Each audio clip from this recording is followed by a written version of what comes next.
kamuluan. Si Jesus maoy tigpahigawas, siya ako asway katapusan.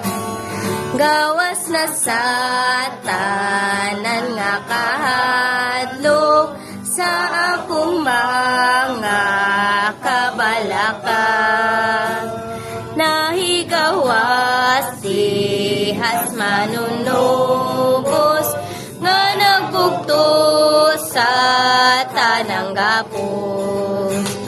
Mahimayaon nga kagawasan, wanay gapos nga kamuluan.